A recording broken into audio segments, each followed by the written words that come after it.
احمد بيعمل عصير. عصير؟ عصير؟ احمد بيعمل عصير؟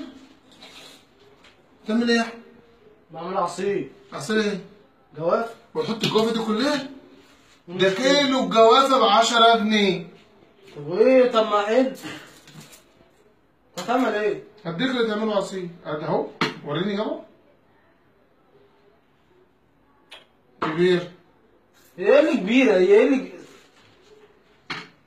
اعمل واعمل حساب انا واخواتك وامك.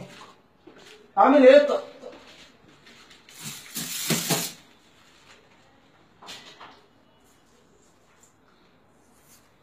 هتعمل ايه؟ هتعمل ايه؟ احط لبن. لبن بالكيس كده اهو؟ امال بايه طيب؟ كيلو اللبن ب 10 جنيه.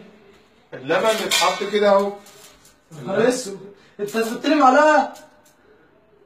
كمل ميه. مية ايه؟ استنى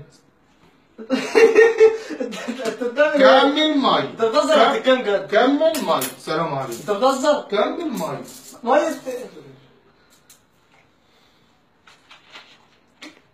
استنى هتعمل ايه؟ هحط مية. الميه المتر عنك غلاح بقى ب 2 جنيه ونص المتر الميه. طب يعني الميه ايه؟ تتحط كده اهو. لا اله الا الله عليك يا احمد يا ابني. اتعامل معاك ازاي مش عارف، انا مش عارف اتعامل. ما انتوا بتاكلوا في قد محلول، ما انتش عارف في الدنيا فيها ايه. طب ايه حلو ده؟ قوي. واعمل حسابي انا وامك واخواتك، مش هتكفي. ولو فات حاجه مش هتكفي. ندي للجيران عشان رسول وصى على الجيران. والله. يلا يلا. يا معلم يا سكر زمان. سكر. ايه المشكلة؟ ابو 12 سكر وتحط بالكيس. امال احط ملح؟ ملح. نحط بالكيس. طب احط بايه طيب؟ احط ازاي؟ انا هقول لك. طب فهمني. انا فاهم.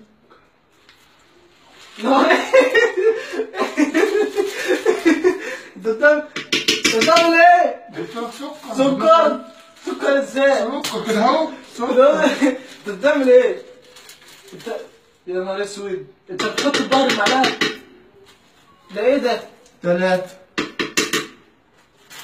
كده كتير. اعمل حساب انا وامك واخواتك، لو فات حاجه للجيران. النبي عليه الصلاه والسلام وصى على سبع. السكر ده ب 12 جنيه، الميه المتر ب 2 ونص، الجوافه الكيلو ب 10 جنيه. مش عارف تعمل شويه عصير. طب اعمل يا حبيبي، اعمل يابا، اعمل وهي اعمل واخواتك والدنيا وهيص نفسك.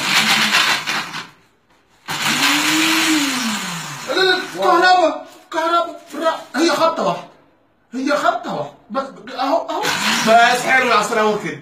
صب يابا واشرب والف هنا وشفا. يلا يابا الف هنا وشفا. حلو اهو كده. السلام عليكم.